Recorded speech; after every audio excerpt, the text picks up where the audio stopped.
ಸ್ವತಃ ಶ್ರೀರಾಮ ಪೂಜಿಸಿರುವಂತಹ ಶಿವಲಿಂಗ, ಅದರ ಇತಿಹಾಸವನ್ನ, ಅದರ ವಿಶೇಷತೆಯನ್ನ ನಾವು ತಿಳಿದುಕೊಳ್ಳಲೇಬೇಕು ಅಂತ ಅನ್ಸುತ್ತೆ. ಒಂದು ಕಡೆ ರಾಮನ ಹೆಜ್ಜೆ ಗುರುತುಗಳನ್ನ ನಾವು ಕಾಣ್ತಾ ಇದ್ದೀವಿ, ಮತ್ತೊಂದು ಕಡೆ ರಾಮ ಪೂಜಿಸಲ್ಪಡ್ತಾ ಇದ್ದಂತಹ ಶಿವಲಿಂಗದ ಬಗ್ಗೆ ಕೂಡ ನಾವು ತಿಳಿದುಕೊಳ್ಳಲೇಬೇಕು ಅಂತ ಅನ್ಸುತ್ತೆ. ಈ ಸಂದರ್ಭದಲ್ಲಿ ಹಳ್ಳದ ರಾಮೇಶ್ವರ ಲಿಂಗದ ಬಗ್ಗೆ ಇದೆ ಪುರಾತನ ಇತಿಹಾಸ. ಸದಾ ಒರೆಯುವ ನೀರಿನ ಒಳಗಡೆ ಇರುವ ಹಳ್ಳದ ರಾಮೇಶ್ವರ, ರಾಮನಿಗೂ ಹಾಸನದ ಹಳ್ಳದ ರಾಮೇಶ್ವರನಿಗೂ ಪುರಾತನವಾದ ನಂಟಿದೆ ಅನ್ನುವಂತಹ ವಿಚಾರ. ಬರಗಾಲದಲ್ಲೂ ಭತ್ತದ ನೀರು ಸದಾ ಲಿಂಗವನ್ನ ಆವರಿಸುತ್ತೆ. ಈ ನೀರು ಆವರಿಸಿರುತ್ತೆ ನೀರು. ರಾಮನಿಗೂ ಹಳ್ಳದ ರಾಮೇಶ್ವರನಿಗೂ ಇರುವ ಅವಿನಾಭಾವ ನಂಟದು. ರಾವಣನ ವಧೆಯ ನಂತರ ಇಲ್ಲಿಗೆ ಆಗಮಿಸಿದ್ನಂತೆ ಶ್ರೀರಾಮ. ಹಾಗಾಗಿ ನೋಡಿ, ಶ್ರೀರಾಮ ಎಲ್ಲೆಲ್ಲಿ ಓಡಾಡಿದ್ನೋ, ಆತನ ಹೆಜ್ಜೆ ಗುರುತು ಹೇಗಿತ್ತು ಅನ್ನೋದನ್ನ ಈಗ ಒಂದೊಂದೇ ಇತಿಹಾಸಗಳನ್ನ ತಿಳಿದುಕೊಳ್ಳುವಂತಹ ಪ್ರಯತ್ನ, ಜೊತೆಗೆ ರಿಪಬ್ಲಿಕನ್ನ ವಿಶೇಷ ವರದಿಗಳ ಮೂಲಕ ಅದನ್ನ ತಿಳಿಸುವ ಪ್ರಯತ್ನ ಮಾಡ್ತಾ ಇದೆ. ಈಗ ಅದೇ ರೀತಿ ಸ್ವತಃ ಶ್ರೀರಾಮ ಸ್ಥಾಪಿಸಿ ಪೂಜೆ ಮಾಡಿರುವಂತಹ ಈಶ್ವರ ಲಿಂಗ, ಹಳ್ಳದ ರಾಮೇಶ್ವರ ಲಿಂಗದ ಬಗ್ಗೆ ಇದೆ ಪುರಾತನ ಇತಿಹಾಸ. ರಾಮನಿಗೂ ಹಾಸನದ ಹಳ್ಳದ ರಾಮೇಶ್ವರನಿಗೂ ಕೂಡ ಅವಿನಾಭಾವ ನಂಟಿರೋದು ಸದ್ಯ ಗಮನಿಸಬೇಕಾಗಿರುವಂತಹ ವಿಚಾರ.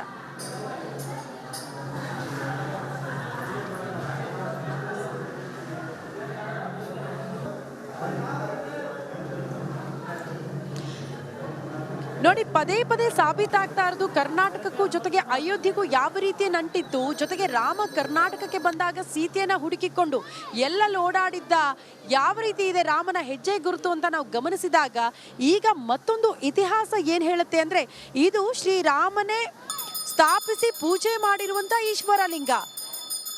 ಮತ್ತಷ್ಟು ಈ ನಂಟು ಗಟ್ಟಿಯಾಗುವುದಕ್ಕೆ ಇವೆಲ್ಲವೂ ಕೂಡ ಉದಾಹರಣೆಗಳಾಗ್ತಾ ಇದೆ.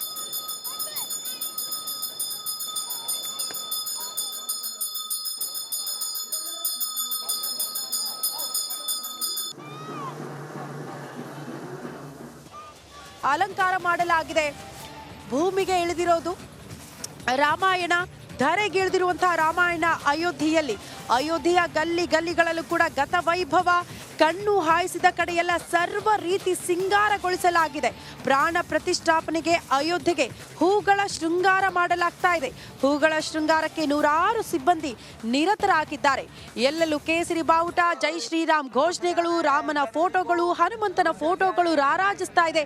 ಈ ಮಧ್ಯದಲ್ಲಿ ಹೂಗಳಿಂದ ರಾಮನೂರನ್ನ ಮತ್ತಷ್ಟು ಸಿಂಗಾರಗೊಳಿಸಲಾಗ್ತಾ ಇದೆ. ಅದೇ ಕಾರಣಕ್ಕೆ ಹೇಳಿದ್ದು ಹಬ್ಬದ ವಾತಾವರಣ ರಾಮನೂರಿನಲ್ಲಿ ಅಂತ.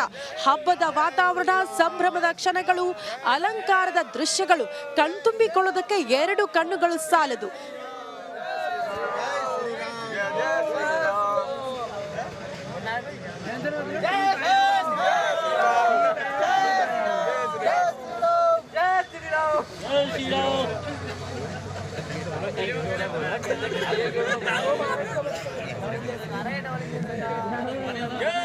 नगरी को बुलंदशहर से आए हैं।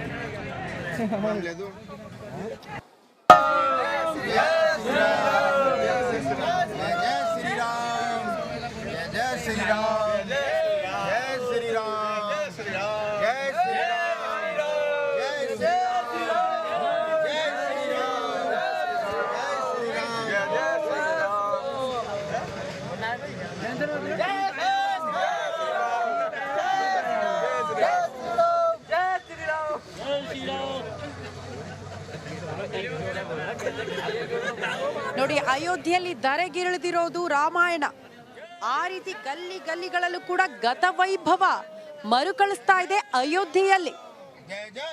ಸಹಜವಾಗಿ ಅಯೋಧ್ಯೆಗೆ ಬಂದಿಳಿದು ಈ ಕ್ಷಣಗಳನ್ನ ಕಣ್ತುಂಬಿಕೊಂಡವರಿಗೆ ಅರ್ಥ ಆಗುತ್ತೆ ಇಲ್ಲಿನ ಸಂಭ್ರಮ ಹೇಗಿದೆ, ಇಲ್ಲಿ ಜನರ ಸಂತಸ ಯಾವ ರೀತಿ ಇದೆ, ಅವರ ಹರ್ಷೋದ್ಗಾರ ಮುಗಿಲು ಮುಟ್ಟು ಹೋಗಿದೆ. ಎಲ್ಲೆಲ್ಲೂ ಅದೇ ಮಾತನ್ನ ಹೇಳ್ತಾ ಇರೋದು ಜೈ ಶ್ರೀರಾಮ್ ಅಂತ. ಇದಕ್ಕಿಂತ ನಾವ್ ಇನ್ನೇನು ಹೇಳಕ್ ಸಾಧ್ಯ ಇಲ್ಲ, ಅದನ್ನ ಪದಗಳಲ್ಲಿ ವರ್ಣನೆ ಮಾಡೋದಕ್ಕೆ ಸಾಧ್ಯ ಇಲ್ಲ ಅಂತ ಈ ಭಾಗದ ಜನ ಹೇಳ್ತಾ ಇದ್ರು. ಈಗ ಹೂಗಳಿಂದ ಇನ್ನಷ್ಟು ಸಿಂಗಾರವಾಗ್ತಾ ಇದೆ ರಾಮನೂರು. ಅಯೋಧ್ಯೆಗೆ ಬಂದಿಳಿತಾ ಇದ್ದಂತೆ ನಿಮ್ಮನ್ನ ಸ್ವಾಗತ ಮಾಡೋದು ಬೃಹತ್ ರಸ್ತೆಗಳು, ಸುಸಜ್ಜಿತವಾದ ರಸ್ತೆಗಳು ನಿಮ್ಮನ್ನ ಸ್ವಾಗತ ಮಾಡುತ್ತೆ. ಅದೇ ರಸ್ತೆ ಮುಖಾಂತರವಾಗಿ ರಾಮನೂರಿನ ಒಳಗಡೆ ನೀವು ಎಂಟ್ರಿ ಆಗ್ತಾ ಇದ್ದಂತೆ ನಿಮಗೆ ಕೇಸರಿ ಬಾವುಟಗಳು, ಆ ಬಾವುಟಗಳಲ್ಲಿ ರಾಮನ ಫೋಟೋಗಳು, ಹನುಮಂತನ ಫೋಟೋಗಳು ರಾರಾಜಿಸುತ್ತೆ. ಅದೇ ಬಾವುಟಗಳಲ್ಲಿ ಜೈ ಶ್ರೀರಾಮ್ ಅಂತ ಬರೆದಿರುವಂತಹ ಪದಗಳು ನಿಮ್ಮ ಕಣ್ಣಿಗೆ ಕಾಣಿಸುತ್ತೆ. ಇಲ್ಲಿ ರಾಮನೂರು ಅನ್ನೋದಕ್ಕೆ ಇದಕ್ಕಿಂತ ಸಾಕ್ಷಿ ಬೇಕಾಗಿಲ್ಲ ಅಂತ ಅನ್ಸುತ್ತೆ. ಎತ್ತ ಕಣ್ಣು ಹಾಯಿಸಿದ್ರು ಕೂಡ ರಾಮನನ್ನ ಬಿಟ್ಟು ಬೇರೆ ಏನನ್ನೂ ಕೂಡ ನೋಡೋದಕ್ಕೆ ಸಾಧ್ಯ ಆಗಲ್ಲ. ಅಷ್ಟು ದೊಡ್ಡ ಮಟ್ಟದಲ್ಲಿ ಅಲಂಕಾರಗಳಾಗಿದೆ, ದೊಡ್ಡ ದೊಡ್ಡ ಕಟೌಟ್ಗಳನ್ನ ನಿಲ್ಲಿಸಲಾಗಿದೆ, ಬ್ಯಾನರ್ಗಳನ್ನ ಕಟ್ಟಲಾಗಿದೆ. ಮತ್ತೊಂದು ಕಡೆ ಈಗ ಹೂಗಳಿಂದ ಅದೇ ಅಯೋಧ್ಯೆಯನ್ನ ಸಿಂಗಾರ ಮಾಡ್ತಿದ್ದಾರೆ. ಹಲವು ಕಲಾವಿದರು ಈ ಕಾರ್ಯದಲ್ಲೂ ಕೂಡ ಭಾಗಿಯಾಗಿದ್ದಾರೆ. ಒಟ್ಟಿನಲ್ಲಿ ಆ ಕಾರ್ಯಕ್ರಮಗಳಲ್ಲಿ ಅಥವಾ ಕಾರ್ಯಗಳಲ್ಲಿ ಭಾಗಿಯಾದವರು ಒಂದು ಮಾತು ಹೇಳ್ತಾರೆ, ಇದು ನಮಗೆ ಸಿಕ್ಕಿರುವಂತಹ ಪುಣ್ಯ. ಇಂತಹ ಅವಕಾಶ ನಮಗೆ ಸಿಗುತ್ತೆ ಅಂದ್ರೆ ಅದಕ್ಕಿಂತ ಭಾಗ್ಯ ಇನ್ನೇನಿದೆ ಅನ್ನುವಂತಹ ವಿಚಾರವನ್ನ ಬಹುತೇಕರು ಇದೇ ವಿಚಾರವನ್ನ ಪ್ರಸ್ತಾಪ ಮಾಡೋದು ಈ ಭಾಗದಲ್ಲಿ.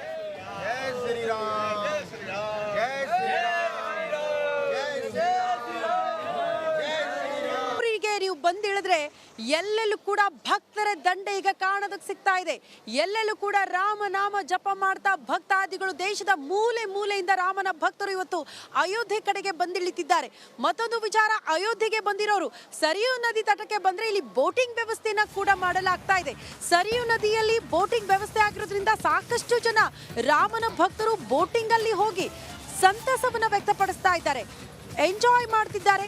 ರಾಮನ ಭಕ್ತರು ಅಯೋಧ್ಯೆಗೆ ಬಂದಂತ ಸಂದರ್ಭದಲ್ಲಿ ಸರಿಯೂ ನದಿ ತಟದಲ್ಲಿ ಸೋಲಾರ್ ಬೋಟಿಂಗ್ ವ್ಯವಸ್ಥೆಯನ್ನ ಮಾಡಲಾಗಿದೆ. ಸರಿಯೂ ತಟದ ನಯಾ ಘಾಟ್ನಲ್ಲಿ ಬೋಟಿಂಗ್ ವ್ಯವಸ್ಥೆ, ಒಂದು ಬೋಟ್ನಲ್ಲಿ 30 ಪ್ರಯಾಣಿಕರಿಗೆ ಅವಕಾಶವನ್ನ ನೀಡಲಾಗುತ್ತೆ. ಅಯೋಧ್ಯೆಯಲ್ಲಿ ಕಣ್ಣು ಹಾಯಿಸಿದ ಕಡೆಯೆಲ್ಲ ಒಂದ್ ಕಡೆ ಭಕ್ತರ ದಂಡು.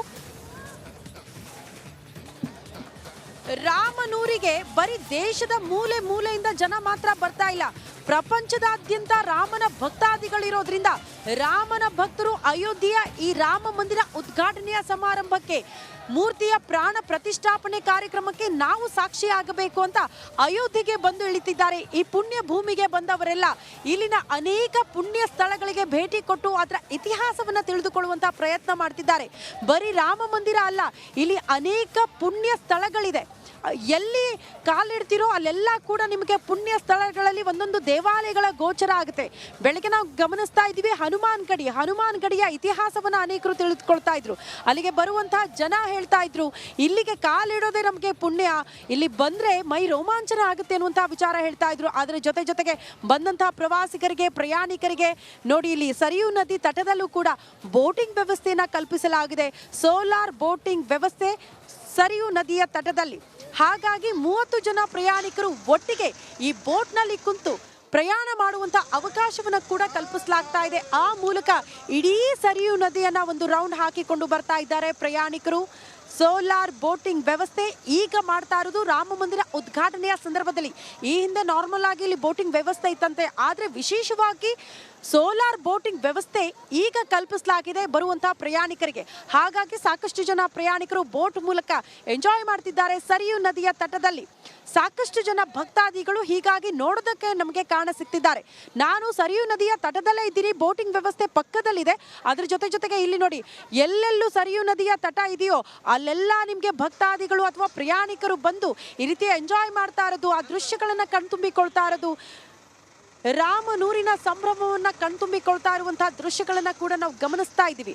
ಸಾಕಷ್ಟು ಜನ ರಾಮನೂರಿಗೆ ಬಂದಾಗ ಈ ರೀತಿ ಫೋಟೋ ಕ್ಲಿಕ್ಕಿಸ್ಕೊಳ್ಳೋದು, ಸೆಲ್ಫಿ ತೆಗೆದುಕೊಳ್ತಾ ಇರೋದು, ಸಂಭ್ರಮಿಸ್ತಾ ಇರುವಂತಹ ಕ್ಷಣಗಳು ನಮಗೆ ಕಾಣೋದಕ್ಕೆ ಸಿಗ್ತಾ ಇದೆ. ಕಾರಣ ಅಯೋಧ್ಯೆ ಈ ಹಿಂದೆ ಈ ರೀತಿ ಇರಲಿಲ್ಲ, ಈಗ ದೊಡ್ಡ ಮಟ್ಟದಲ್ಲಿ ಅಭಿವೃದ್ಧಿ ಆಗಿರೋದ್ರಿಂದ ಈ ಸುಂದರ ಕ್ಷಣಗಳು ಕಾಣೋದಕ್ಕೆ ಈಗ ನಮಗೆ ಸಿಗ್ತಾ ಇದೆ ಅನ್ನುವಂತಹ ವಿಚಾರವನ್ನ ಬಂದಂತ ಪ್ರಯಾಣಿಕರು ಕೂಡ ಇಲ್ಲಿ ಪ್ರಸ್ತಾಪ ಮಾಡ್ತಾ ಇದ್ರು, ಆ ರೀತಿ ಸಂತೋಷವನ್ನ ವ್ಯಕ್ತಪಡಿಸ್ತಾ ಇದ್ರು.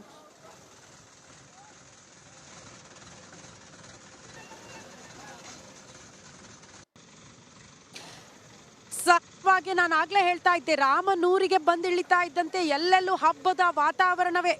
ಮತ್ತೊಂದು ದೀಪಾವಳಿ ಹಬ್ಬದ ಆಚರಣೆಗೆ ಇಡೀ ದೇಶ ಈಗ ಸಿದ್ಧ ಆಗಿದೆ. ಬರೀ ಅಯೋಧ್ಯೆ ಮಾತ್ರ ಅಲ್ಲ, ಇಡೀ ದೇಶದಲ್ಲಿ ದೀಪಾವಳಿ ಹಬ್ಬ ಅಂದ್ರೆ ರಾಮನೂರಿನಲ್ಲಿ ಸಂಭ್ರಮ ಇನ್ನೆಷ್ಟೇ ಇರಬಾರ್ದು.